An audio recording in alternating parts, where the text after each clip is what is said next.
할렐루야. 우리 자부에 계신 분들하고 인사하겠습니다. 너무 잘 오셨습니다. 네, 감사합니다. 뒤에 들어오시면 요런 종이가 두 장이 놓여 있을 거예요. 하나는 이제 한눈에 보는 구약 성경 연대기에서 그래프가 그려져 있고요. 나머지 하나는 구약의 역사라고 해서 가로를 이렇게 막 해놓은 게 있는데, 혹시 아직 못 받으신 분이 계시면 뒤 손을 잠깐 들어서 표시해 줄 때 뒤에서 좀 나눠드릴 수 있도록 하겠습니다. 요 앞에 우리 오송 교사님하고 못 받으신 분 몇 분 계시는 것 같아요. 이 두 종이를 수요일마다 이제 가지고 오셔야 돼요. 그래서 제가 중간중간 설명을 좀 드리도록 할 텐데, 여기 이제 그래프 되게 복잡한 것은 다음 주부터 이제 쭉 살펴볼 수 있도록 하겠습니다. 자, 그리고 괄호가 막 많이 쳐져 있는 거, 이게 보시면 마치 오늘 뭐 할 것 같은 느낌? 시험 볼 것 같은 느낌. 시험 볼 것 같은 느낌. 갑자기 이렇게 시험을 딱 보면 시험 들 수가 있으니까 제가 오늘 시험을 보지는 않고 제가 이렇게 설명을 드리면서 여러분들이 괄호를 좀 채워가시면서 여태껏 제가 설명드렸던 내용들을 이제 칠판에다가만 딱 적어 놓으니까 싹 지워버리면 머릿속에도 같이 지워지잖아요. 근데 이게 같이 이제 종이에다가 이제 표시를 해가면서 이렇게 배우면 좋을 것 같습니다. 여태껏 어떤 내용들을 우리가 살펴봤었는지 우리가 좀 더 살펴보도록 하겠습니다. 자, 1번. 자, 시대적으로 여러 순서들을 여러 가지 이름을 이렇게 들어서 나눴는데, 첫 번째 창세기로부터 시작되어지는 시대가 어느 시대예요? 자, 창조 시대. 자, 1번이 이제 창조 시대입니다. 자, 천지 창조가 이제 있어지게 되는데, 누가 만드셨어요? 이 세상을? 네, 하나님께서 만드셨습니다. 우연히 만들어진, 이제 우연히 생겨난 이 세상이 아니라는 거죠. 자, 그래서 자, 며칠 동안 만드시고 며칠째 쉬셨어요? 6일 동안 만드시고 마지막 7일째 쉬셨습니다. 그래서 6 더하기 1 하시면 돼요. 6 더하기 1. 자, 그리고 하나님께서 처음 만드신, 이제 어떻게 보면 우리 인생의 모습들. 자, 누구와 누구예요? 아담과 하와를 만드셨어요. 아담과 하와는 누구의 형상으로 만들어졌다? 하나님의 형상으로 만들어졌다. 옆에다 이렇게 메모를 해두시면 이제 참고가 될 것 같아요. 아담과 하와, 하나님의 형상으로 만들어진 우리 인간. 자, 하나님께서 동산 중앙에 자, 뭘 만드셨느냐? 선악과를 만드시고, 자, 따먹지 말라고 말씀하셨죠. 자, 따먹으면 어떻게 된다? 정령 죽으리라 말씀하셨는데, 자, 누가 등장을 하느냐? 자, 여기는 안 나오는데 뱀이 등장을 해서 누구를 꼬셔요? 하와를 꼬십니다. 그래서 하와가 먼저 선악과를 따먹게 되고요. 그리고 나서 따먹은 선악과를 누구에게 가져가요? 아담에게 가져가서 함께 먹는 것으로 말미암아 자, 인류가 범죄를 저지르게 되지요. 자, 범죄를 저지르고 나서 자, 에덴 동산에서 쫓겨나게 됩니다. 쫓겨나게 된 상황 가운데서 아담과 하와가 두 아들을 낳게 되는데, 자, 가로 안에 자, 누구와 누구의 이름이 들어가요?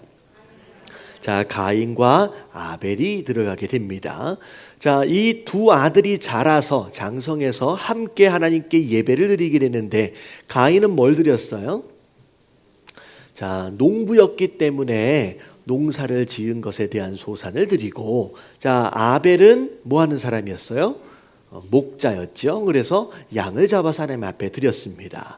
자, 근데 히브리서에 보니까 가인과 아벨의 예배는 재물의 차이도 있겠지만 더 중요한 차이가 있었어요. 자, 아벨은 무엇으로 예배를 드렸다?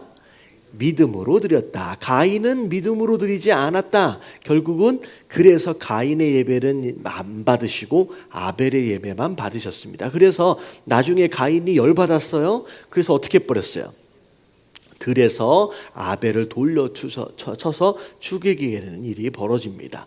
결국은 가인은 하나님의 품을 떠나서 그들 스스로의 이제 민족들을 만들면서 살게 되고요. 자, 떠나버린 가인, 그리고 아벨을 잃어버린 아담과 하와를 위해서 세 번째 아들을 주셨는데 그 아들의 이름이 뭐예요? 자, 셋이라고 하는 아들을 주셨습니다. 그래서 자, 가로 조그만 가로 앞에다가는 뭘 쓰시면 되냐면 셋이라고 이제 쓰시면 됩니다. 그래서 이제 창세기 성경에 보면 셋의 후손들이 쭉 등장하게 돼요. 이제 이것을 이제 성경은 뭐라고 부르냐면 하나님의 아들들이다라고 불렀고, 그리고 가인의 후손들이 쭉 나오는데 가인의 후손들은 뭐라고 불러요?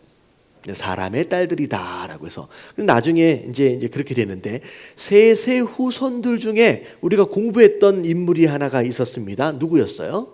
에녹이라고 하는 사람. 이 에녹은 자, 특별한 사람이었어요. 하나님과 뭐 했던 사람이었다?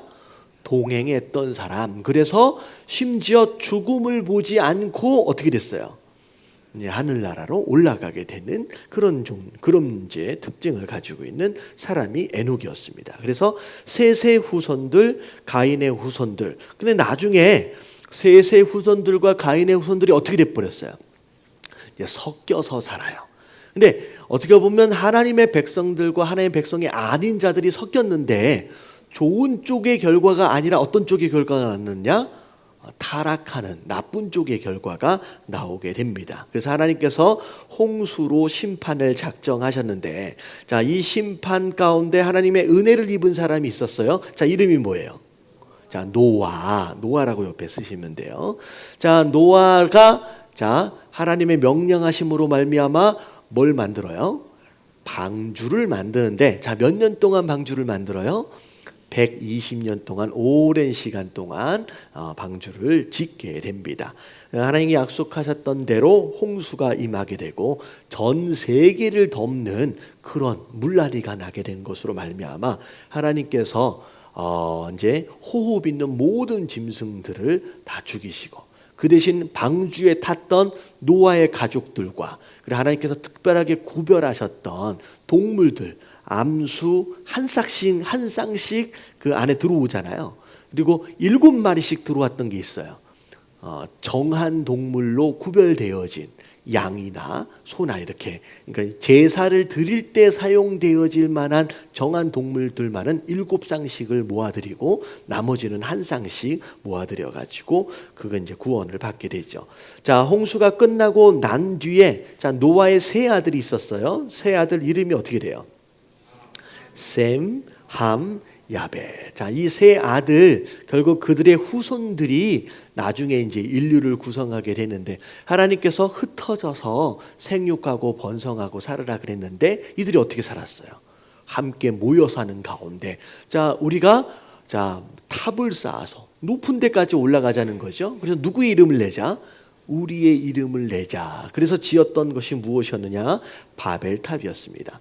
자, 바벨탑 짓고 있는 모습을 보면서 하나님께서 이제 심판하시기로 작정하셨죠. 그래서 천사가 내려와서 어떻게 했어요?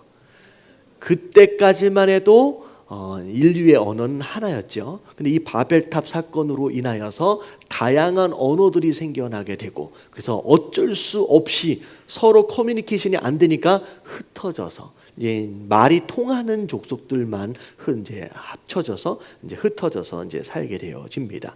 자, 여기까지가 이제 창조 시대예요. 자, 그리고 나서 이제 다 인류가 이제 흩어져서 살고 있는 가운데 자, 이제 족장 시대로 들어오게 되는데, 갈대아 우르에서 살고 있던 한 가정이 있었어요. 자, 이 가정이 자, 누가 아빠였어요? 맨 처음에 데라라고 하는 사람이 아버지였죠. 자, 이 아버지가 갈대아 우르를 떠나서 자, 어디에 머물렀습니까? 하란이라고 하는 지역에 머물러 살다가 이 데라가 죽고 나서 하나님이 자, 이 데라의 아들 누구? 자, 아브라함을 찾아가시죠. 아브라함을 찾아. 이제 하란 옆에다가 아브라함 이렇게 적으시면 됩니다. 그리고 아브라함에게 축복을 약속하시는 가운데 본토 친척 아비집을 떠나라라고 말씀하시죠. 자, 그래서 아브라함이 자, 하란 땅을 떠나서 어디를 향해서 가요? 사실 아브라함 입장에서 볼 때는 갈 바를 알지 못하는 가운데 떠나지만, 자, 하나님은 어디로 인도해 가시느냐? 가나안이라고 하는 땅으로 인도해 가십니다. 자, 인도에 가실 때 함께 따라갔던 조카가 있었어요. 이름이 뭐예요? 롯이라고 하는, 어떻게 보면 아브라함과 더불어 함께 있었던 것으로 말미암아 같이 나중에 이제 복을 받게 되지만, 물질의 눈이 어두워 가지고 어디로 가버렸어요? 나중에 소돔과 고모라, 그러니까 소돔이 있는 지역에 가가지고 같이 타락하게 되는, 나중에 보면 가정도 많이 어려워지고 힘들어지게 되는 상황들을 우리가 함께 배웠던 내용입니다. 자, 그리고 나서 이제 가나안 땅에 가게 되는데, 자, 가나안 땅에서 하나님께서 약속하셨던 아들을 주시죠. 자, 몇 살에? 자, 하란 땅을 떠날 때 아브라함의 나이가 몇 살이었어요? 예, 75세였죠. 75세. 그리고 가나안 땅에 와서 약속의 아들로 받게 되는 이삭. 자, 이삭을 몇 살에 낳게 돼요? 100세에 낳게 됩니다. 그래서 가나안 옆에다가 이삭이라고 적으시면 돼요. 자, 이삭이 아브라함이 1대 족장이고요. 그리고 이삭이 2대 족장이 되는 거예요. 자, 그리고 난 뒤에 이삭하면 떠오르는 장면이 있어요. 여태껏 설명을 좀 안 드렸었는데, 하나님께서 갑자기 누구를? 이삭을 내게 제물로 바쳐라 라고 말씀하셨죠. 그래서 아브라함이 일찍 서둘러 떠나서 모리아 산에 올라가서 이삭을 바치려고 했던 사건이 있었습니다. 그런 가운데 하나님께서 테스트하신 거죠. 네가 정말로 나를 사랑하는지 아니면 나보다 이삭을 더 사랑하는지. 자, 그 테스트를 통하여서 이삭보다 누굴 더 사랑하는지를 확인하셨습니까? 나 하나님을 더 사랑하신다라고 하는 것을 확인하게 되시죠. 자, 그래서 모리아 산에서 특별한 하나님의 약속, 이게 이제 모리아 산 위에서 허락하신 특별한 언약입니다. 자, 언약. 자, 그리고 나서 자, 이제 밑에 내려가다 보면 중간에 갈대아 우르 밑에 뭐라고 나와 있냐면 욥이라고 제가 써놨어요. 자, 욥에 대한 이야기, 이게 사실은 욥이 이 스토리의 흐름 안에 들어와 있는 사람은 아니지만, 이 욥이라고 하는 사람이 시대적으로 볼 때는 이 족장 시대 때 존재했던 사람이었을 것이다 라고 추정이 되어집니다. 그래서 욥이라고 하는 사람을 중간에 이렇게 넣었어요. 자, 고난 가운데 하나님을 만나게 되는. 자, 그리고 나서 자, 모리아산 사건이 끝나고 나서 자, 이삭이 두 아들을 낳게 되는데, 자, 이름이 뭐예요? 에서와 야곱, 두 사람을 낳게 됩니다. 자, 근데 에서가 장자였음에도 불구하고 장자권에 대한 소중함을 이제 귀하게 여기지 않았어요. 그래서 결국은 야곱이, 그렇게 간절히 바랐던 야곱이 이 장자권을 가지고 오게 되고 나중에 축복까지 받게 됩니다. 그래서 야곱이 3대 족장이 되어져요. 야곱이 3대 족장. 자, 그리고 나서 자, 야곱이 족장에 대한 축복을 받기는 했지만 이 축복을 받는 방법 자체가 누굴 속이면서 받게 돼요? 아버지를 속이게 되고 이제 에서 형을 속이게 되고. 그러니까 어떻게 보면 당연히 하나님께서 주시기로 했던 족장권이었어요. 장자권이었어요. 근데 받아지는 과정에 있어서는 하나님의 방법이 아니었죠. 그래서 결국 그것으로 말미암아 어떻게 되느냐? 에서를 피해서 하란 땅으로 도망가서 이제 살게 됩니다. 뭐 20년 동안. 자, 누구 밑에서? 네, 외삼촌 아니 라반이라고 하는, 맞죠? 예, 마치 종살이하는 것처럼 이제 20년 동안 살게 되죠. 근데 20년 동안 그래도 이제 아내 둘을 얻게 되고, 자, 그런 가운데 이제 가정을 꾸리게 됩니다. 20년의 기간이 차고 난 뒤에 더 이상 하란 땅에 머무를 수가 없기 때문에 고향 이제 가나안 땅으로 돌아오게 되는데, 자, 돌아오고 있는 상황 가운데 자, 누가 이 야곱을 쫓아와요? 또 에서가. 20년이나 지났는데 분이 안 풀린 거예요. 그러니까 에서가 쫓아온다는 이야기를 듣고 고민을 하게 됩니다. 자, 고민을 하고 있는 상황 가운데서 천사와 씨름하게 되는데, 자, 그 강가의 이름이 뭐예요? 야복 강가. 여기 이름 적으시면 돼요. 야복 강가에서 천사와 씨름하다가 결국은 누가 이겨요? 새벽까지 이제 결론이 안 나게 되죠. 그런 가운데 사실 천사가 어떻게 버려요? 다리를 분질러 들여 버립니다. 그래서 결국은 이제는 도망도 갈 수 없는 그런 상황. 이 어떻게 해야 돼요? 이제 그래서 이제 천사를 붙들고 축복해 주시지 않으면 보내드릴 수 없습니다라고 매달리게 돼요. 그래서 그때 야곱이 새로운 이름을 받게 되는데, 자, 이름이 뭐예요? 그때 이름이 이스라엘. 이스라엘의 이름의 뜻이 뭐예요? 정확하게 얘기하면 하나님과 더불어 싸워 이겼다라는 거죠. 어떻게 보면 씨름에서 이겼다라고 하기보다는 매달려서 이긴 거예요. 매달려서. 그래서 결국은 이스라엘의 이름을 받게 되고요. 자, 그리고 나서 에서와 나중에 화해를 하게 되죠. 자, 그 뒤에 보면 몇 명의 아들 낳아요? 나중에 보면 12명의 아들을 낳게 되는데, 자, 우리가 주목해야 할 아들의 이름이 무엇이냐? 11번째 아들 요셉입니다. 그래서 이 요셉이 사실은 야곱 다음의 족장권을 가져오게 되죠. 엄밀하게 보면, 자, 요셉 특별히 사랑했어요.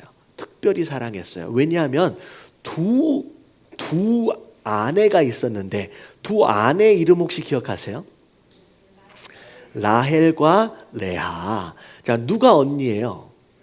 레아가 언니였고 라헬이 이제 동생이었어요.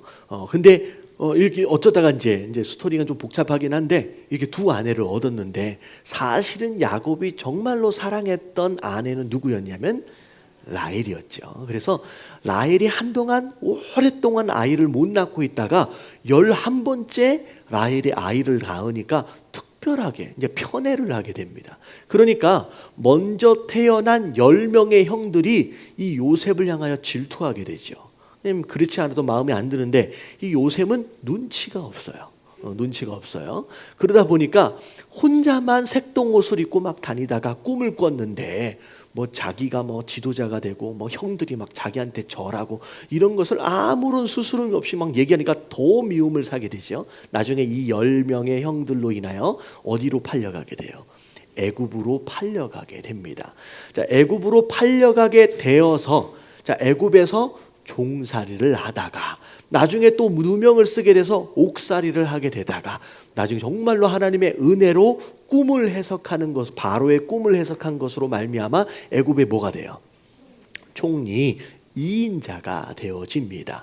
자, 그리고 나서 나중에 이 요셉으로 인하여서 가나안 땅에 있던 이 야곱의 가족들, 그러니까 형들이죠. 형들의 모든 가족들이 전부 다 이제 애굽으로 이민해서 들어오게 됩니다. 자, 여기까지가 이제 족장 시대의 마지막이다라고 생각하시면 돼요. 그래서 우리가 보고 있는 창세기 첫 번째 책이잖아요. 창세기는 어디서부터 어디까지 나와 있는 책이냐면 이 창조 시대에서부터 족장 시대까지가 나와 있는 게 이제 창세기다라고 생각하시면 돼요.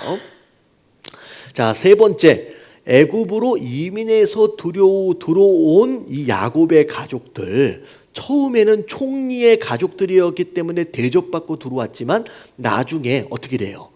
애굽의 정치적인 변화가 일어나게 돼요. 그러니까 왕조가 바뀌어지게 된 것으로 말미암아 졸지에 이 야곱의 가족들이 뭐가 돼버려요? 노예가 되어집니다. 그래서 3번서부터를 보면 노예 시대가 시작되죠.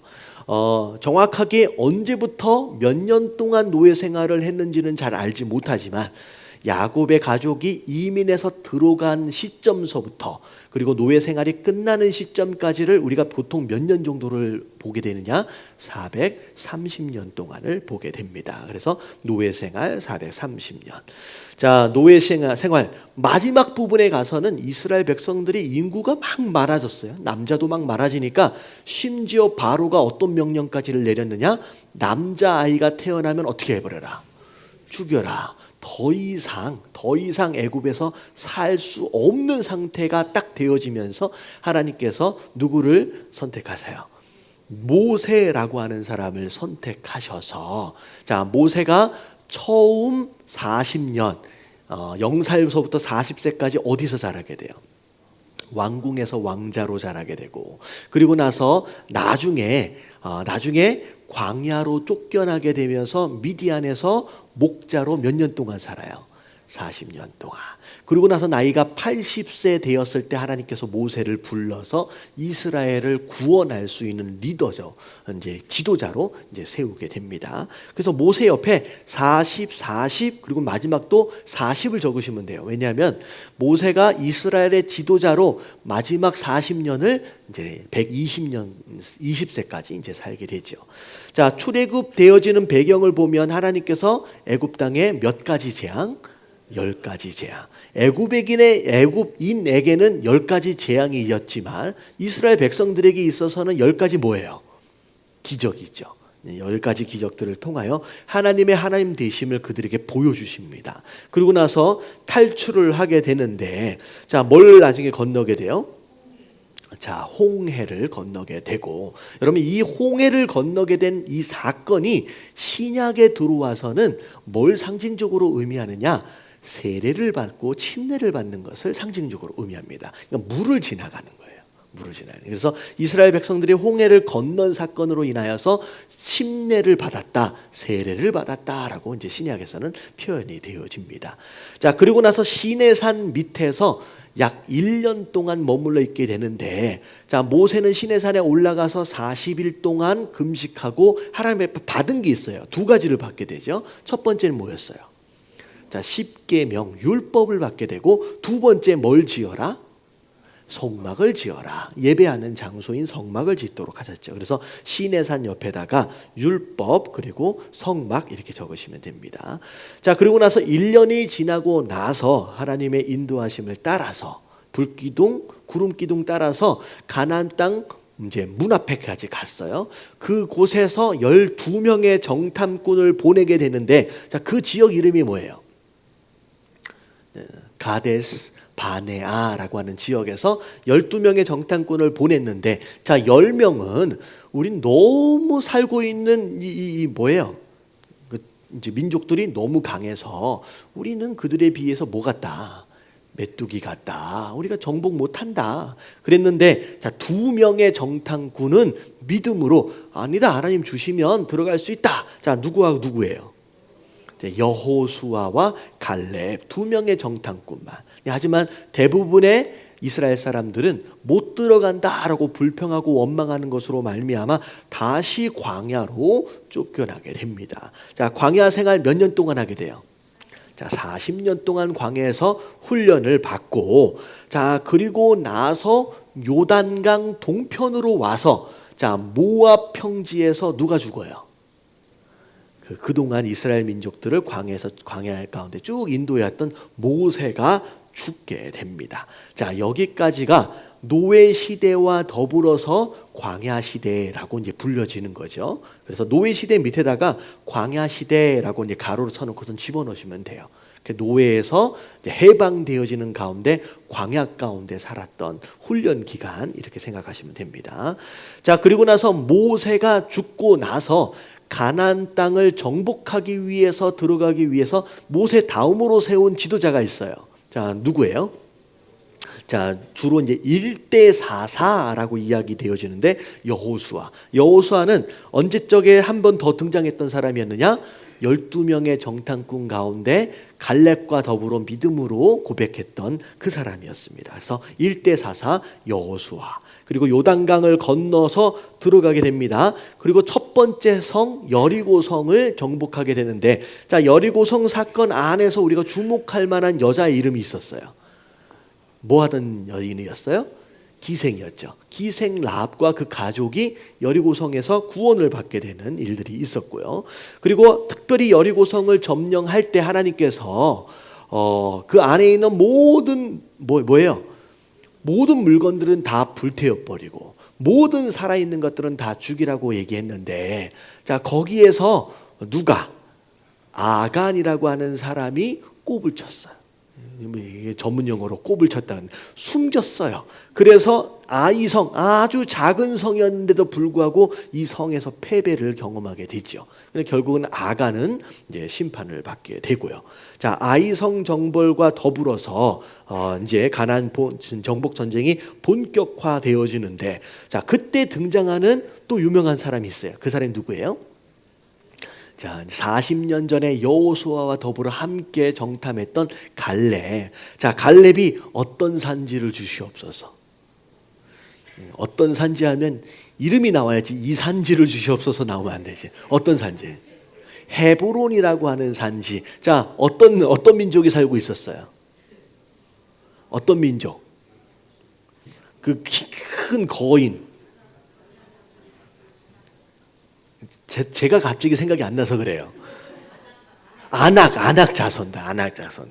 근데 가능히 한참 하다 보면 저도 갑자기 기억이 안 날 때가 있어요. 아낙 자손들이 굉장히 가장 강한 성이었죠. 근데 나이가 80이 넘었는데도 이 갈렙이 내게 주시옵소서. 약속하셨지 않습니까? 그래서 결국은 갈렙이 그 가나안 땅, 아낙 자손이 살고 있던 그 헤브론을 차지하게 되고, 그래서 갈렙은 어느 지파 사람이에요? 유다 지파 사람이죠. 그래서 유다가 가장 좋은 땅을 차지하게 됩니다. 예루살렘과 더불어서. 그래서 갈렙으로 인하여서. 자, 그런 가운데, 자, 그게 이제 가나안 정복 전쟁이 되어지는 과정이에요.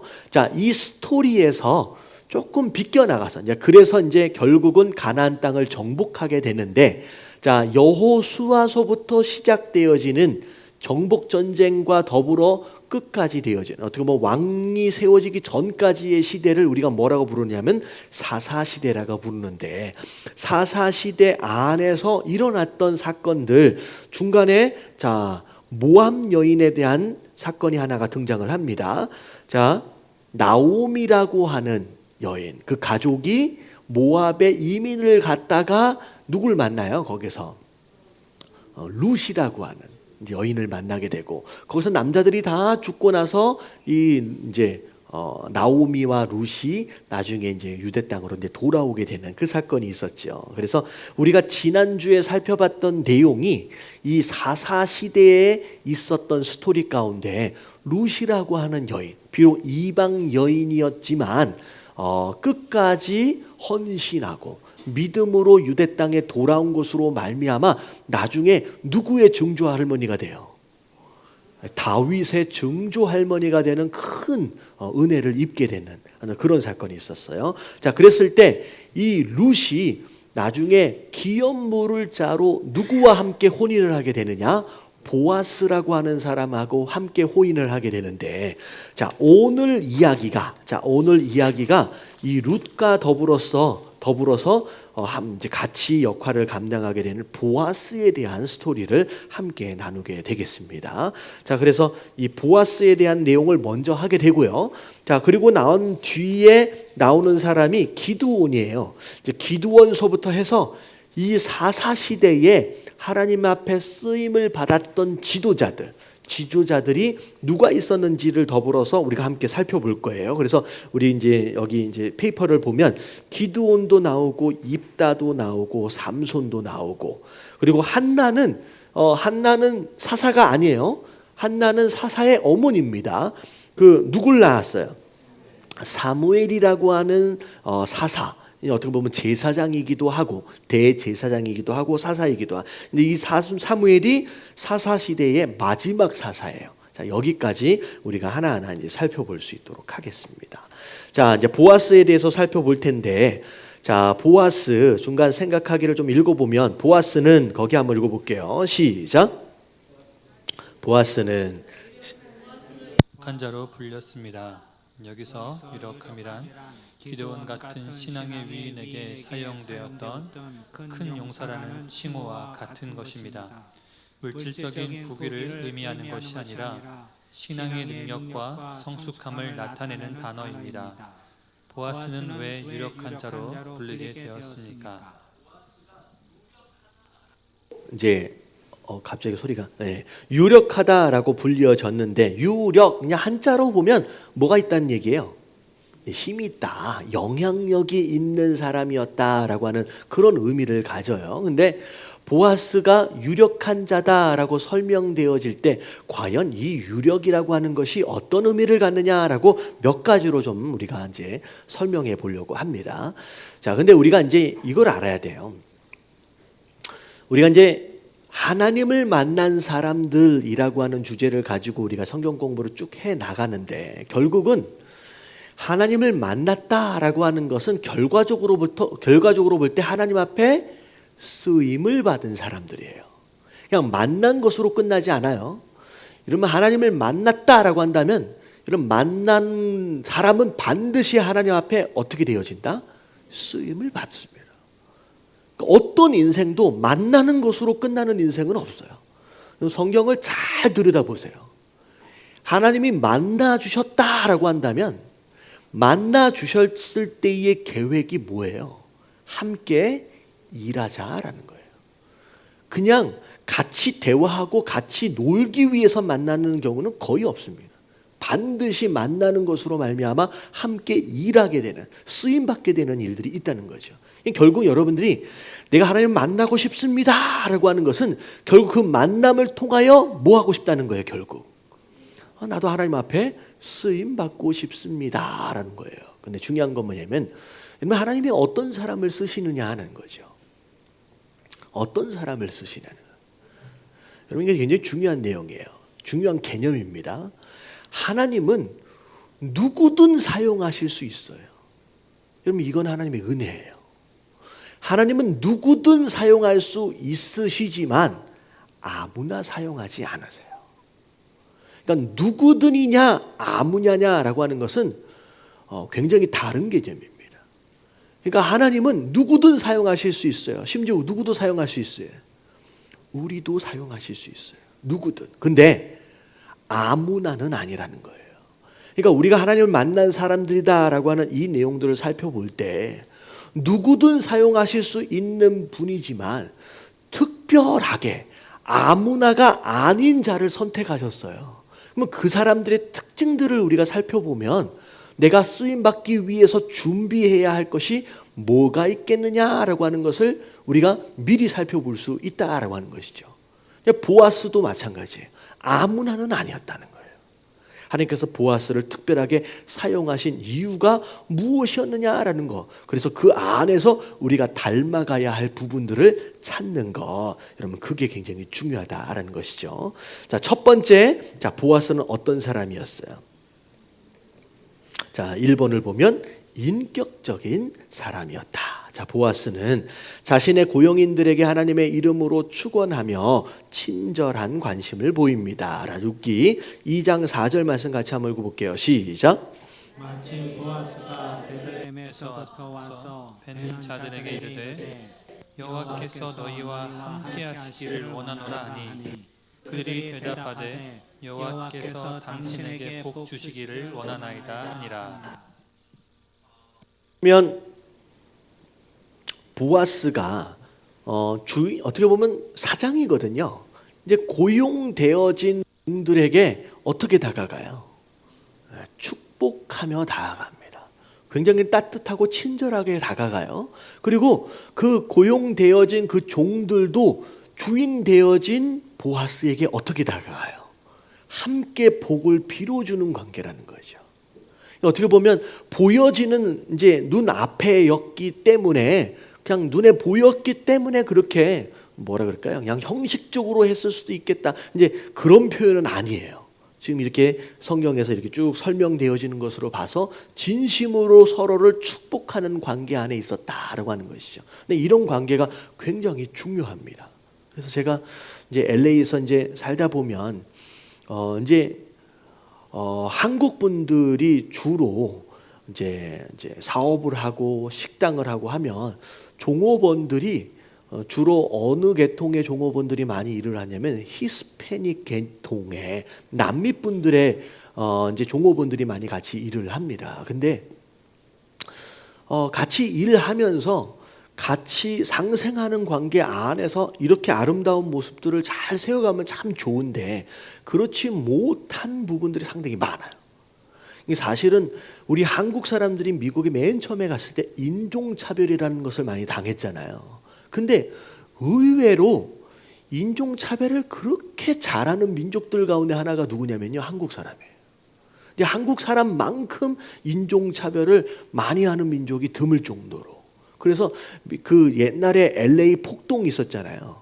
사실은 누구 때문에 열받아서 흑인들이 일어난 것이냐면요, 백인 때문에 열받아 가지고 일어난 거거든요.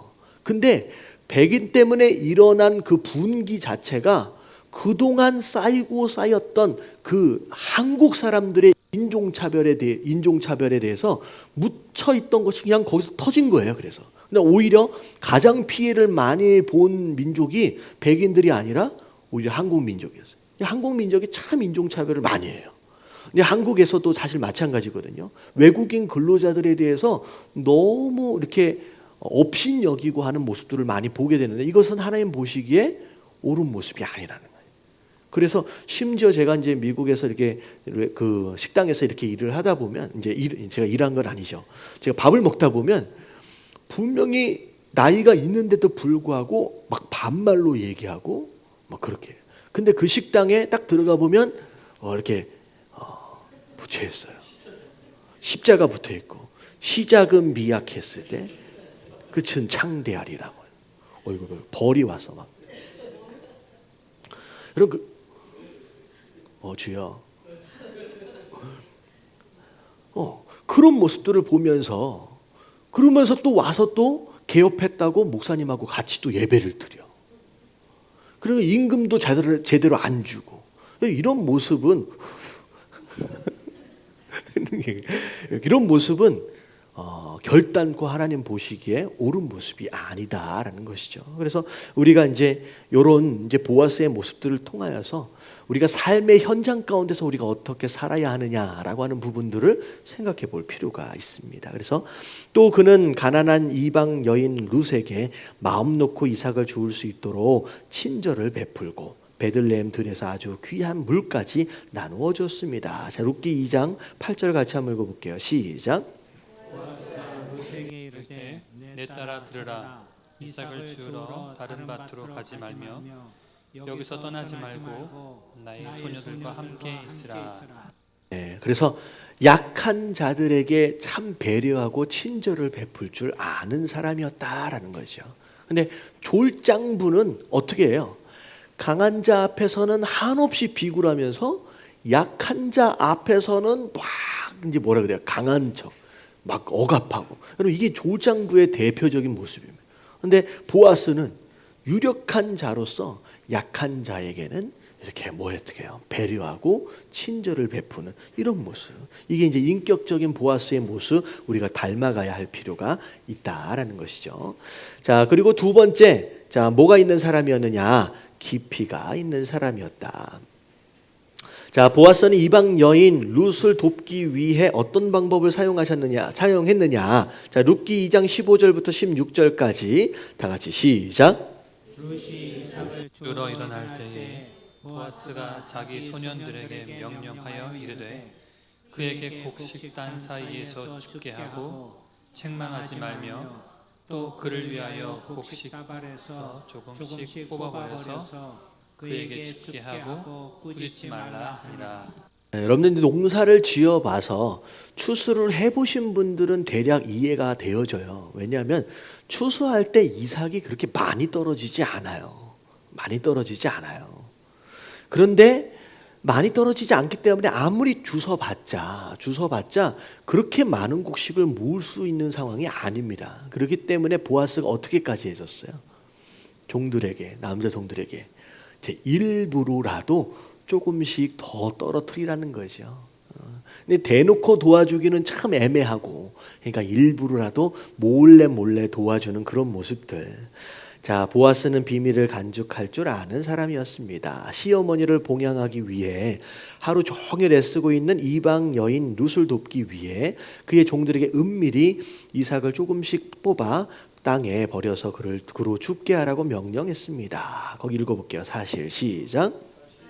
사실 그때까지 보아스는 룻이 자기 아내가 되리라고는 전혀 예상치 못하고 있었던 것 같습니다. 왜냐하면 자기는 나이도 많고 또 자기보다 더 가까운 기업 물을 사람이 있었기 때문입니다. 하지만 그는 드러나지 않게 그녀를 도와주고 있습니다. 네, 그 드러나지 않게, 그래서 유력한 자는 겉으로 드러나는 것보다 속으로 더 깊게 풍성한 사람입니다. 그래서 내가 너 도와줬어라고 이렇게 스스로를 드러내는 것이 아니라 이게 몰래 몰래 숨겨진 가운데 이렇게 도와주는 그런 모습들, 이게 어떻게 보면 보아스를 통해서 우리가 또 배울 만한 점이에요. 자, 세 번째, 자, 뭐 할 줄 아는 사람이에요? 절제할 줄 아는 사람. 한 해 농사를 마치고 타작마당에서 잠든 보아스에게 어떤 일이 일어났어요? 룻기 3장 7절 시작. 보아스가 먹고 마시고 마음이 즐거워 가서 곡식단 더미의 끝에 눕는지라. 룻이 가만히 가서 그의 발치 이불을 들고 거기 누웠더라. 어떻게 보면 한국 문화권 안에서 볼 때에 이해하기 좀 쉽지 않죠. 근데 이스라엘 문화권 안에서는 이게 이제 이스라엘 풍습이래요. 뭐 관계를 맺기 원하는 의사를 나타내는 이스라엘의 풍습이다. 하지만 자, 보아스는 충동적으로 룻을 안지 않았습니다. 자, 그는 그 순간에도 자기보다 더 가까운 친척이 있고 자칫하면 룻에게 더 큰 상처를 남길 수 있기 때문에 섣불리 행동하지 않고 절제했었다. 자, 많은 남자들이죠. 성욕을 절제하지 못해 하나님 앞에 귀하게 사용받지 못하는 경우들이 많이 있다라는 거죠. 그래서 하나님 앞에 쓰임 받기 위해서 특별히 남자 같은 경우에, 여자 같은 경우는 남자는 여자를 조심해야 되고 여자는 뭘 조심해야 된대요? 여자는 남자를 조심해야 돼요. 뭐 둘 다 서로 조심해야 되겠죠. 특별히 남자 같은 경우는 이제 여자 성적인 것을 조심해. 그러니까 기껏 잘 준비되어지고 잘 쓰임 받다가 요거 딱 하나에 한 번에 무너져 버리는 모습들을 우리가 많이 보게 됩니다. 그래서 주변에도 많이 그런 일들이 많이 일어나요. 이제 이런 유혹들이 사실 쉽지는 않기 때문에 사단이 주로 사용하는 유혹들 가운데 하나입니다. 이걸 조심해야 돼요. 이게 사람들마다 또 이게 유혹되어질 만한 단추가 조금씩 달라요. 어떤 사람들은 뭐 이제 돈에 좀 약하고, 어떤 사람은 뭐 여자에 좀 약하고, 또 뭐 있어요? 돈하고 여자밖에 모르겠는데 명예에도 약하죠.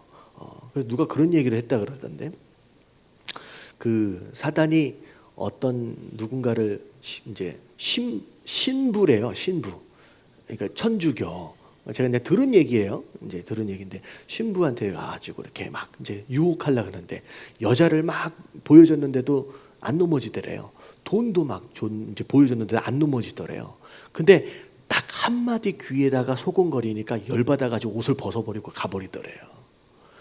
뭐를 그랬냐? 나중에 알고 보니까, 야, 네 동생이 교황이 됐어라고 했더니 열받아가지고 옷 벗어버리고 가버렸대요. 그러니까 이제 내가 약한 게 있어요. 내가 약한 게. 나 항상 넘어지는데 꼭 넘어지거든요. 근데 그걸 조심해야 돼요. 근데 이제 어떻게 보면 보아스도 마찬가지죠. 조심해야 될 부분들에 있어서 절제할 줄 알았다라고 하는 거. 이게 굉장히 중요하죠. 그래서 쓰임 받길 원한다. 그리고 특별히 끝까지 쓰임 받길 원하느냐? 그러면 내가 유혹의 약한 부분들을 잘 컨트롤할 수 있어야 된다라는 거죠. 자, 네 번째가 뭐가 있는 사람이에요? 자, 책임감. 자, 보아스는 자기에게로 온 룻을 어떻게 위로하고 무엇으로 약속했습니까? 자, 이제 절제하는 가운데 그날 밤에 함께 자지 않습니다. 그러고 나서 어떻게 해요?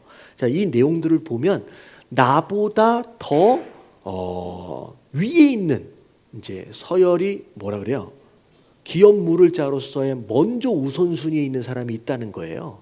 그래서 그 사람과 내가 내일 함께 대화해서 그 사람이 그 기업을 물으겠다라고 한다면 그 사람이 물을 것이지만 안 하겠다라고 한다면 내가 책임을 지겠다라고 하는 그런 모습, 이걸 그때 이제 설명을 하게 되는 거죠. 그래서 결국은 이제 자기에게 오아진 이 모든 이제 기회라든지 이런 상황들에 대해서 끝까지 본인이 책임질 것이다라고 하는 것을 룻에게 잘 전달하는 모습들을 보게 됩니다. 자, 그리고 사실 이 책임감이 5번하고 함께 가요. 자, 뭐 할 줄 아는 사람이에요? 헌신할 줄 아는 사람이에요. 그러니까 결국은 밑에 내용들을 보면 먼저 기업 물을 자로 우선순위에 있던 사람이 기업 물을 것을 포기하게 됩니다. 왜 포기하게 돼요? 생각해 보니까 헌신해야 되거든. 그러니까 손해보는 상황이 되거든요. 그래서 룻기 4장 6절, 자 5번 그 중간 부분을 한번 읽어볼게요. 다 같이 그 기업 물을 자가 이르되 나는 내 기업에 손해가 있을까 하여 나를 위하여 물으지 못하노니 내가 물을 것을 내가 물으라 나는 물으지 못하겠노라 하는지라. 기업 물은다라고 하는 건 좀 어떻게 보면 생각해보면 좀 되게 복잡한 개념입니다. 이제 원래는 기업 물을 자다라고 한다면 그냥 룻을 데려다가 살고 그냥 그 안에서 그냥 가정이 그냥 하나가 돼버리는 거예요. 근데 이게 어떻게 해야지 룻에게 올바로 기업이 물려지느냐? 룻하고 결혼을 해서 낳은 아이. 룻은 비록 본처가 되어지긴 하지만 아이는 누가 되는 거예요? 아이는 누구 후손이 되는 거예요? 자기 후손이 아니라 원래 룻이 있었던 그 가정의 후손이 되는 거예요. 근데 그 가정의 후손이 되어지면서 원래 그 가정에게 주었던 기업이 있거든요. 땅이 있거든요. 그 땅을 어떻게 해줘야 돼요? 자기가 자기 돈으로 사다가 그 가정에다가 줘야 돼요. 왜냐하면 내가 얻은 아들이기 때문에. 그러니까 아무리 생각해도 경제적으로 볼 때 사실은 아내 하나를 얻은 것 같지만 사실 어떻게 돼버리는 거예요? 경제적으로는 굉장히 큰 손해를 보는 거죠. 그러니까 생각해 보니까 이건 손해네. 그래서 첫 번째 우선순위로 기업 물을 자가 그걸 포기하게 됩니다. 그러니까 보아스가 그걸 자기가 이어받게 되는데 결국 뭐 하기로 작정한 거예요? 손해 보기로 작정한 거예요. 결국은 책임을 진다라고 하는 것은 뭐 하기로 작정하는 거예요? 손해 보는 것을 작정하는 거예요. 여러분 이 책임이 있다라고 하는 것 자체가 여러분 하나님 앞에서 볼 때 이건 충성되어짐이거든요. 충성되어짐. 근데 사실 충성스럽다라고 하는 것은 뭐 할 걸 각오하는 것이다? 손해 볼 걸 각오하는 거예요. 예. 그래서 자 그러나 거기 한번 마무리 한번 읽어볼게요. 그러나 보아스는 시작. 그러나 보아스는 사람을 위해 기꺼이 그 같은 손해를 감수할 수 있는 사람이었습니다. 기업을 물은다는 말은 속량한다는 말과 같은 단어입니다. 보아스가 값을 치르고 룻을 취함으로 그녀에게 기업을 회복시킨 것은 그리스도께서 자기 피값으로 우리와 결혼하여 우리에게 하나님 나라를 회복시켜 주신 것을 상징합니다. 그래서 유력한 자는 자기를 헌신할 줄 아는 사람이다라는 거죠. 그래서 보아스가 결국은 당시로 볼 때는 조금 손해 본 것 같았지만 그렇잖아요. 경제적으로 볼 때. 그렇지만 보아스가 손해 봤다라고 생각할 수 있지는 않아요. 왜냐하면 보아스가 그 경제적인 손실로 인하여 오히려 덤으로 얻은 축복이 어마어마하기 때문에 우리도 마찬가지예요. 지금 현장에서 지금은 좀 손해보는 것 같지만 여러분 책임 있고 충성된 종에게 하나님께서 허락하신 축복은 지금 조금 손해보는 요거 정도와 비교할 수 없는 것들로 하나님께서 채워주시기 때문이다라는 것이죠. 그래서 보아스가 그래서 어떻게 됐냐면 다윗의 증조 할아버지가 돼요. 결국 다윗의 증조 할아버지다라고 한다면 결국 누구의 예수님의 조상이 되는 거예요. 어마어마한 축복을 받게 되었다라는 거죠. 근데 저는 이제 그 생각을 해봤어요. 원래 누구에게 주어졌던 기회예요? 보아스가 아니라 다른 사람이 있었잖아요. 먼저 기업 물을 자가 있었거든요. 그 사람 이름이 뭐예요? 여러분 그 사람 이름이 룻기 4장 1절에 나와요. 1절 2절에 보아스가 그 먼저 기업 물을 사람을 딱 만나요. 그때 이름이 나와요. 이름이 뭐예요? 친구여.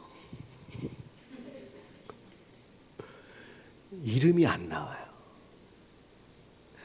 어마어마한 기회가 주어진 거예요. 그 사람 앞에. 그 사람 앞에 어마어마한 기회가 주어진 거예요. 만약에 그 기회를 그 사람이 잡았으면요.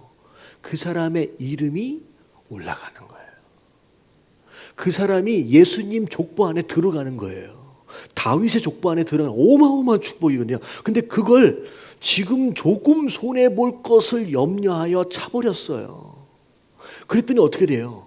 심지어 그 사람의 이름은 등장하지도 않아요. 그냥 친구예요. 마이 프렌드로 나와버려요. 이게 얼마나 안타까운 상황이에요. 영적으로 보면 제가 지난 주일날 말씀드렸잖아요. 영적으로 뭐가 있어요? 부익부, 빈익빈. 그러니까 무엇이 정말로 중요한 가치냐라고 하는 걸 알고 그것에 대한 사모하는 마음과 그것에 대한 간절한 마음이 있는 사람. 그러니까 보아스처럼 좀 손해보더라도 내가 이게 하는 것이 의미가 있는 것이다 라고 하는 것으로 투자하는 사람에게는 더 큰, 이미 유력한 사람인데 더 큰 것들로 부어주시는 거예요. 근데 소위 이제 한국 속담인지는 뭔지 모르겠지만 뭐 해도 못 먹는 사람이 있어요. 줘도 못 먹어. 상을 다 차려줘도 떠먹지도 못하는 사람. 이게 바로 그 프렌드예요, 프렌드. 자기에게 주어진 것들, 이런 것들을 마치 에서처럼 별것이 아닌 것처럼 눈앞에 놓여있는 아주 작은 손해를 큰 것으로 여기고 정말로 영적으로 중요한 것들을 취하지 못하는, 결국은 빈으로 가버리는 사태가 되어진다라는 거죠. 그러면 계산하지 마세요. 여러분 신앙생활을 하는 가운데 여러분 이론적으로 경제적으로 그런 원리를 따라 자꾸 계산하기 시작하면요 정말로 중요한 것들을 놓쳐버리게 된다라고 하는 거죠. 영적으로 해석하고 영적으로 계산해 보시길 주님의 이름으로 축원합니다. 지금 잠깐 포기하는 그것이 나중에 보면 정말로 별것이 아닐 수 있다라는 거예요. 진짜 중요한 것을 알고 그것을 취할 수 있는 저와 여러분들 되시길 주님의 이름으로 축원합니다. 자, 그래서 지지난주죠. 룻과 더불어 이제 보아스에 대한 내용이 자, 여기까지 정리가 된 거예요. 자, 그리고 나서 이제 다음 내용이 이제 기드온에 대한 내용인데 이제 사사들 가운데 좀 유명한 이제 사사들 몇 명만을 뽑아서 좀 정리를 좀 하도록 하겠습니다. 자, 기드온 같은 사람, 기드온은 어떤 사람이었느냐? 자, 기드온을 부르시는 하나님 밑에 나와요. 하나님은 기드온이 자 미디안 사람의 눈을 피하기 위해. 저는 미디안은 어디에 있는 나라예요? 우리가 이제 지도를 쭉 보면서 좀 우리가 이스라엘 주변에 어떤 나라들이 어떻게 분포되어 있는지를 좀 알 필요가 있어요. 자, 이스라엘이 여기 있으면 이게 가나안 땅이에요. 자, 이쪽에 갈릴리가 있고 요단강 내려오고 사해가 있어요. 자, 이스라엘이에요. 자, 이스라엘에서 자, 서남 쪽에 있는 가장 큰 나라가 어느 나라일까요? 애굽이죠. 자, 애굽이 서남쪽에 있는 가장 큰 나라예요. 자, 이스라엘에서 자, 동남쪽 사해 밑에 쪽에 붙어 있는 나라가 어느 나라일까요? 거기가 에돔이에요. 에돔. 그리고 이 에돔이라고 하는 나라 그 밑에 붙어 있는 나라가 어느 나라예요? 그게 미디안이에요. 나중에 다음 주에 제가 지도를 좀 보여드리면서 좀 설명을 드릴게요. 왜냐하면 이게 지도를 좀 보시면 좀 알아요. 그래서 에돔이 있고, 자, 에돔에서 자 사해를 쭉 걸쳐서 사해 동쪽으로 올라가면 어느 나라가 있어요? 모압이 있죠. 모압. 자, 모압 바로 위쪽을 가면 자 요단강 바로 동쪽에 보면 어떤 나라가 있어요? 암몬이라고 하는 나라가 있어요. 자, 그리고 나서 요걸 갈릴리 바다 위쪽으로 해서 쭉 올라가면 어느 나라가 있어요? 저 위에가 이제 아수르 나라가 이제 되죠. 그리고 갈릴리 바다 가나안 땅 이스라엘의 서쪽이죠. 서쪽 지중해 연안 쪽에 살고 있던 또 다른 나라가 하나 있어요. 자, 어느 나라예요? 그게 블레셋이에요. 여기 나오네요.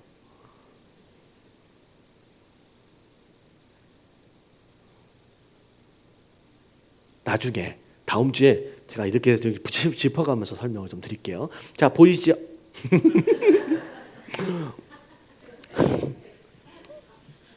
자, 여기 애굽이죠. 자, 여기가 이스라엘이에요. 가나안이라고 적혀 있는 땅 여기가 이제 이스라엘이에요. 자, 이스라엘에서 요쪽에가 이제 블레셋이라고 생각하시면 되고 사해 바로 밑에 뭐가 있어요? 에돔이 있어요. 에돔 밑에 뭐가 있어요? 미디안. 그러니까 미디안에서 이스라엘을 괴롭혔다라고 한다면 이게 얼마나 먼 거리예요. 근데 여기까지 쫓아와 가지고 이스라엘을 괴롭힌 거예요. 자, 그리고 이제 사해 옆에 보면 뭐가 있어요? 모압 있고, 모압 위쪽에 뭐가 있어요?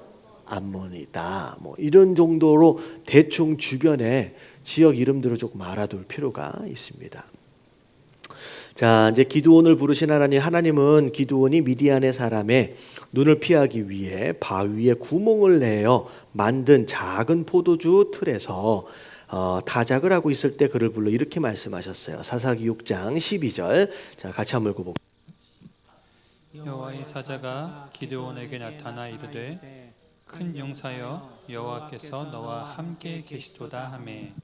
재미있는 표현입니다. 큰 용사여라고 부르시고 계시는데 지금 부르시고 계실 때의 이 기드온의 모습은 어떤 모습이었느냐? 미디안에서 자꾸 약탈에 가니까 어디에서 타작을 했어요? 바위에다가 이렇게 구멍을 내 가지고 포도를 짤 때 쓰는 포도주 틀이 있어요. 거기에서 타작을 하고 있는 거예요. 원래 타작은 어디서 해요? 바깥에서 해야 돼요. 바깥에서 마당에서 넓은 곳에서 때려줘야 타작이 되거든요. 근데 여기서 때리다 보면 미디안 사람들이 보고 뺏어갈까 봐서 집 안에 숨어가지고 요러고 있는 거예요. 이것은 어떻게 보면 사실 객관적으로 볼 때는 용사의 모습이 아니죠. 근데 하나님 뭐라고 부르시냐면 큰 용사여라고 부르시면서 찾아오십니다. 자, 이게 무엇을 의미하느냐? 자, 예수님은 덤벙대는 시몬, 이게 원래 시몬의 뜻이 뭐예요? 시몬, 갈대란 뜻이잖아요. 근데 처음 보시면서 뭐라고 부르셨느냐? 반석이라는 뜻, 개바라고 이름을 붙여주셨어요. 그러니까 예수님이, 하나님이 찾아가실 때는 현재 연약해 있는 그때 그 모습으로 부르시는 게 아니라 장차 변화되어질 모습을 기대하시면서 부르시는 거죠. 그러니까 베드로의 모습이 아니에요. 반석의 모습이 아닌데 갈대의 모습인데 찾아가셔서 먼저 이름을 지어주시는 거예요. 너는 더 이상 이제 시몬, 갈대가 아니다. 너는 이제 베드로가 될 것이다. 이 베드로가 이제 개발한 이름이 똑같아요.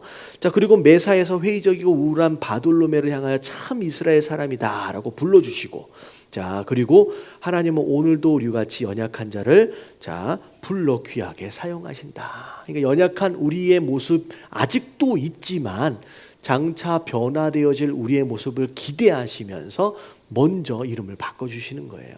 그래서 원래 아브라함이 아니었죠. 아브람이었죠. 그냥 아버지예요, 그냥 뜻이. 근데 함이 무슨 뜻이에요? 열국에라고 하는 것을 붙여주시는 거예요. 지금 아들 하나도 못 낳아가지고 쩔쩔매고 있는데 그냥 먼저 이름을 바꿔주시는 거예요.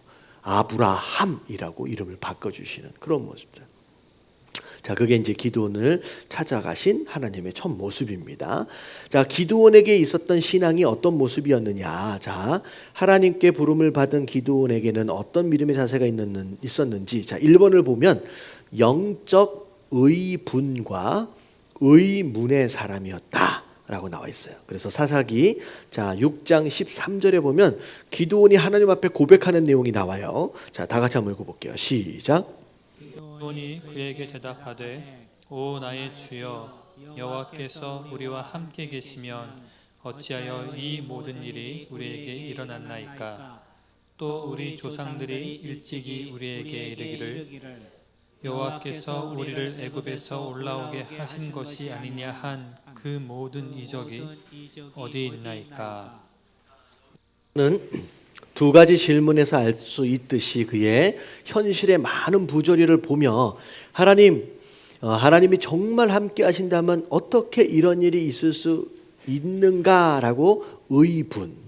그러니까 어떻게 보면 분노 가운데서 의로운 분노가 있다는 거예요. 이게 합당치 못한 것에 대한 의로운 분노. 옛 시대에 역사하셨던 하나님은 과연 지금 역사하시지 않는가 하는 의문을 가진 사람이었다라는 거죠. 그래서 의분하면 떠오르는 인물이 사실은 기드온이 대표적인 것이기보다는 누가 있어요? 두 인물이 있는데 의분하면 떠오르는 인물이 사실은 다윗. 다윗이 화를 냈죠. 언제 화를 냈어요? 골리앗이 싸우러 나왔을 때 누구를 조롱했어요? 하나님의 백성들을 조롱하는 것을 보면서 의로운 분노, 분노했죠. 그러니까 정말로 사랑한다면, 하나님을 사랑하고 그의 백성들을 사랑한다면 당연히 분노할 수밖에 없는 거죠. 그러니까 예를 들어 이런 거예요. 뭐 친구랑 뭐 서로 말다툼을 한다라고 했을 때 뭐 이런 표현들 쓰잖아요. 나에 대해서 욕하는 건 참아도 누구에 대해서 욕하는 건 못 참아요. 내 부모님에 대해서 욕하는 건 못 참아요. 왜 그래요? 내가 나를 사랑한 것보다 내 부모님을 사랑한 것에 대한 것은 차원이 다르거든요. 그러니까 사랑하는 대상에 대하여 누가 뭐라고 한다라고 한다면 당연히 거기에 대해서 분노한. 이게 이제 다윗의 모습이거든요. 그러니까 그리고 또 의로운 분노의 또 대표적인 경우 또 어떤 경우 있어요? 모세 어떤 경우?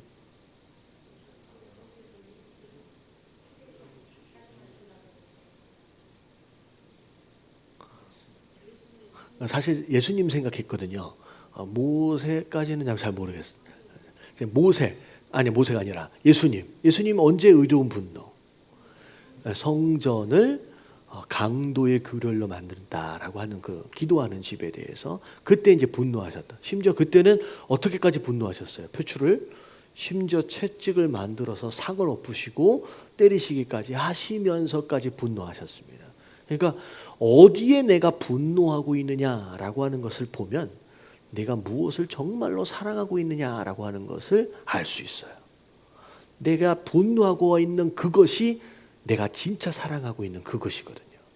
근데 하나님이 욕을 먹고 교회가 욕을 먹고 있는데 성도 되어진 자들이 같이 짝짝꿍 같이 이야기를 하고 있으면 이거는 이상한 상황이에요. 정말로 사랑하는 것, 사랑하고 있다라고 한다면 같이 맞장구 칠 수 없는 거죠. 정말 사랑하고 있다라고 하는. 자, 그래서 이제 기드온은 그런 의분과 영적으로 합당하지 못하는 현상에 대한 의문을 가지고 있는 사람이었다라는 거죠. 자, 그리고 기드온은 어떤 사람이었느냐? 겸손의 사람이었습니다. 자, 하나님께서 이 같은 의문을 가진 그에게 이스라엘의 구원을 맡기시겠다고 하자 그의 어떤 반응을 보였느냐? 자, 사사기 6장 15절 같이 한번 읽어볼게요. 시작. 그러나 기드온이 그에게 대답하되 오 주여 내가 무엇으로 이스라엘을 구원하리이까? 보소서 나의 집은 므낫세 중에 극히 약하고 나는 내 아버지 집에서 가장 작은 자니이다 하니. 주로 하나님께서는 겸손한 사람, 주로가 아니죠. 모든 경우에 하나님께서는 교만한 자를 사용하신 적은 없습니다. 내가 할 수 있다라고 여기는 자, 스스로 여기는 자들에 대해서 하나님께서 사용하신 적이 없어요. 이제 좀 모세 같은 경우에는 너무 하나님 앞에 버티다가 어떻게 됐어요? 나중에 혼나잖아요. 뭐 보낼 자를 보내소서 막 하다가 하나님한테 혼나거든요. 그러니까 대부분 하나님 앞에 쓰임 받은 사람은 스스로 할 수 있다라는 믿음이 아니라 나는 할 수 없다라고 하는 믿음을 가진 사람을 하나님께서 사용하시죠. 그리고 자, 세 번째를 보니까 이 기드온은 어떤 사람이었느냐? 믿음과 무엇을 가진 사람? 열정을 가진 사람이었어요. 자, 기드온은 거기 한번 읽어볼게요. 시작. 기드온은 내가 반드시 너와 함께하리니 내가 미디안 사람을 치기를 한 사람을 치듯하리라는 하나님의 말씀을 자기 생각보다 더 크게 여기고 곧 자기에게 말씀하시는 이가 주님 되시는 표징을 구했습니다. 그래서 기드온이 하나님의 사자에게 표징을 구하면서 재물을 가지고 나오는데 사사기 6장 19절을 보면 가지고 나오는 재물을 보면 뭘 가지고 나와요? 염소새끼 하나를 준비하고 가루 한 에바, 무교병을 만들고 고기를 솥구리에 담고 국을 양푼에 담아 상수리 나무 아래 그에게로 가져다가 드리매. 여러분 이게 미디안이 기드온이 있었을 때는요. 어떤 이런 양식이나 물질이 풍족할 때가 아니었어요. 왜냐하면 미디안이 추수 때만 되면 항상 와서 약탈해 갔기 때문에 풍성할 때가 아니에요. 자, 근데 이 믿음으로 나아가는 기드온의 모습을 보면 하나님의 사자 앞에 어떻게 제물을 드려요, 지금? 이게 사실은 그가 가지고 있는 믿음을 표현한 거예요. 표현한 거예요. 이거 보세요. 자, 밑에 설명이 나와요. 한번 상상해 보십시오. 한 손에는 염소 새끼를 끌고 다른 손에는 국을 담은 양푼, 그리고 그 위에 고기를 넣은 소쿠리를 걸쳐 들고 한쪽 어깨에는 20kg가 넘는 밀가루를 전병을 지고 뛰어오는 모습. 여러분, 이게 기드온의 열정이에요. 열정이에요. 어떻게 보면 물질이 중요하냐 중요하지 않느냐, 여러분, 이게는 굉장히 중요한 내용입니다. 결국은 재물이 있는 곳에 뭐가 있다 그랬어요? 마음이 있다. 그러니까 기드온이 하나님 앞에 가지고 나온 이 재물의 모습들이 결국 기드온의 마음이 어디에 있냐라고 하는 것을 보여주는 것이다라는 것이죠. 그래서 믿음, 입으로만 말로만 하는 것이 아니라 어떤 이런 재물의 모습이나 헌신의 모습을 통하여 믿음을 스스로 증명하고 있는 것이다라는 거죠. 자, 그런 가운데 자 3번을 보면 자 기드온을 준비시키시는 하나님이 나와요. 하나님은 기드온을 사용하시기 위해 자 어떤 일을 하고 계시느냐. 자 1번을 보면 진정한 회개와 평강을 주시. 자, 하나님은 기드온의 재물에 불을 내리심으로 연락하셨습니다. 그때 기드온의 반응이 어떠했느냐? 자, 사사기 6장 22절 다 같이 시작. 기드온이 그가 여호와의 사자인 줄을 알고 이르되 슬프도소이다. 주 여호와여, 내가 여호와의 사자를 대면하여 보았나이다 하니. 자, 슬프도소이다라고 엎드려지는 이 기드온의 모습이 결국은 죄인 되어진 자로서 하나님을 만날 때에 회개하는 모습을 의미합니다. 그래서 하나님이 사용하실 때, 누군가를 사용하실 때 반드시 첫 번째 스텝에서 주로 하시는 내용이 뭐냐면, 하시는 작업이 뭐냐면 뭐 하도록 하세요? 회개하도록 하세요. 그래서 하나님이 가시떨기 나무 안에서 모세를 만나셨을 때도 자, 뭘 벗으라고 말씀해요? 신을 벗으라. 여기는 뭐 어떤 땅이다? 거룩한 땅이다. 여러분, 신을 벗는 그 작업 자체가 어떻게 보면 이제 뭐랄까 상징적으로 회개의 모습을 의미합니다. 그래서 하나님 앞에 쓰임을 받을 때 여러분 어떤 그릇을 하나님이 사용하신다 그랬어요? 하나님 어떤 그릇을 사용하세요? 깨끗한 그릇이에요. 그래서 물론 하나님이 그나마 깨끗한 그릇을 선택하시지만 아무리 깨끗하다라고 애쓴다라고 할지라도 더러울 수밖에 없거든요. 그런 가운데 그릇을 쓰실 때 먼저 뭘 하시냐면 씻는 작업을 먼저 하세요. 그러니까 기드온도 마찬가지인 거예요. 먼저 씻어내는 작업을 하신다는 거죠. 왜냐하면 우리가 쓰임받기 위해서 가장 중요한 게 뭐냐면 우리의 사이즈나 우리의 재질이 중요한 게 아니라 우리의 깨끗함의 정도가 중요하기 때문에 먼저 이 작업을 하시죠. 자, 회개되어지고 죄에 대한 문제가 하나님 앞에서 해결되어지면 그때 뭐가 임해요? 자, 사사기 6장 24절 같이 한번 읽어볼게요. 시작. 기드온이 여호와를 위하여 거기서 제단을 쌓고 그것을 여호와 샬롬이라고 하였더라. 그것이 오늘까지 아비에셀 사람에게 속한 오브라에 있더라. 샬롬이 뭐예요? 샬롬, 평안이에요. 여러분, 회개를 하고 나면 우리 마음 가운데 뭐가 들어와요? 평안함이 들어와요. 여러분, 우리가 두려움이라고 하는 것이 맨 처음에 언제 생겼어요? 죄 때문에 생겼어요. 선악과를 딱 따먹는 순간, 죄를 짓는 순간 우리 마음 가운데 들어온 마음이 두려움이에요. 그래서 피했잖아요. 그래서 숨었잖아요. 그러니까 죄로 인하여 두려움이 생긴 거예요. 자꾸 뭘 하려고 그러면 무섭고, 뭘 하려고 그러면 두렵고, 못할 것 같고, 실패할 것 같고, 그러면 이런 마음은 사실 어디부터 시작된 거예요? 죄로부터 시작된 거예요.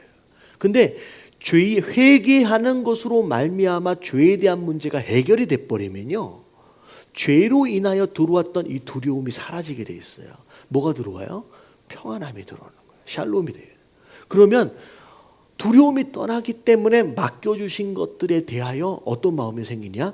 담대한 마음이 생기게 되는 거죠. 그래서 이게 이제 이제 순차적으로 가는 거예요. 왜 죄에 대한 문제를 먼저 해결하도록 하셨느냐? 우리에게 맡겨주신 일들에 대한 담대함이 있어야 되는데 그 담대함을 가로막는 것이 두려움이잖아요. 이 두려움의 시작은 어디서 온 거예요? 죄로부터예요.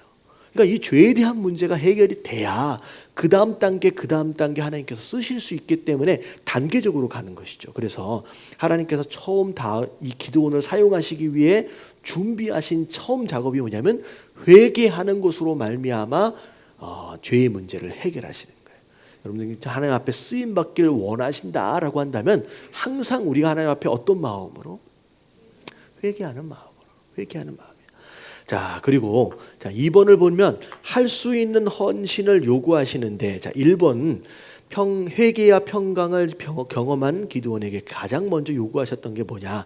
사사기 6장 25절 26절을 보면 명령하신 게 뭐냐면 이 기드온의 아버지가 집 안에다가 뭘 갖다 놨어요?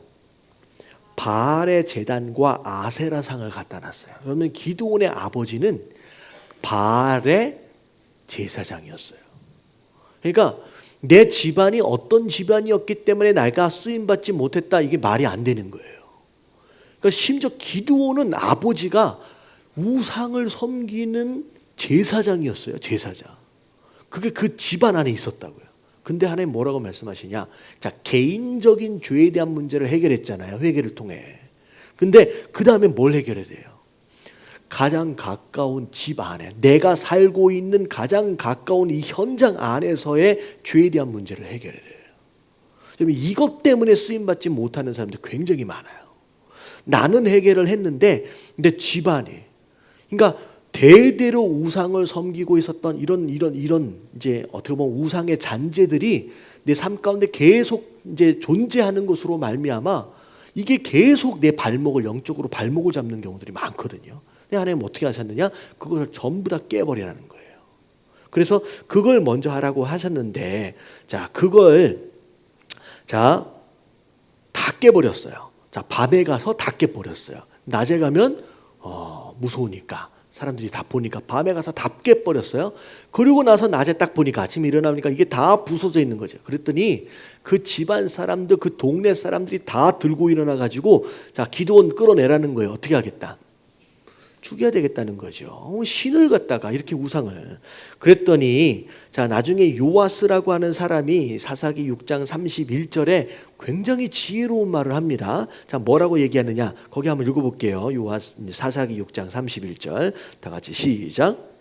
바알이 과연 신일진데 그의 제단을 파괴하였은즉 그가 자신을 위해 다툴 것이니라 하니라.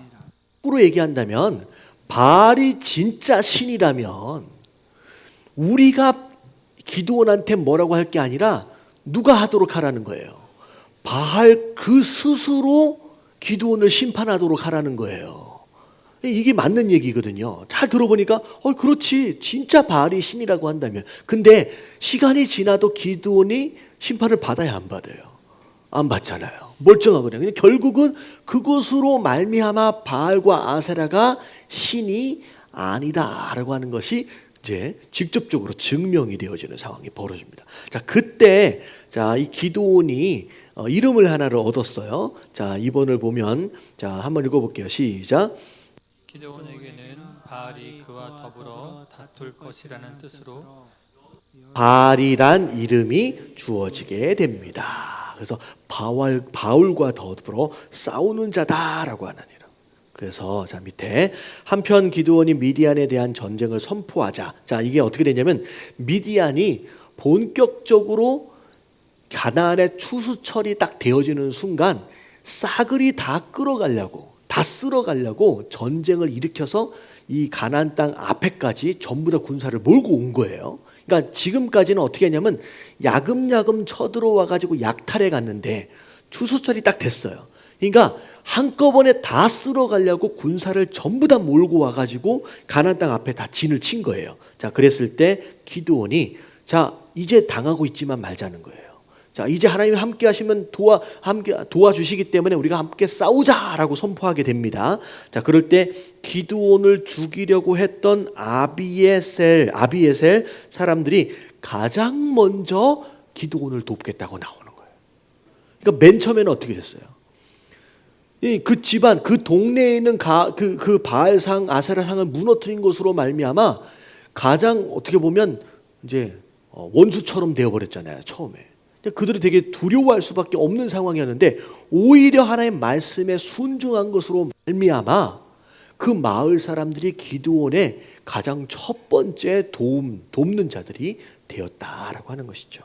그래서 자 이제 그게 이제 여기서 여룻바알이란 이름이 자 아비에셀 사람들에게 무엇을 확인시켜 주었음을 알 수 있습니까? 바알이 자 신이다 신이 아니다.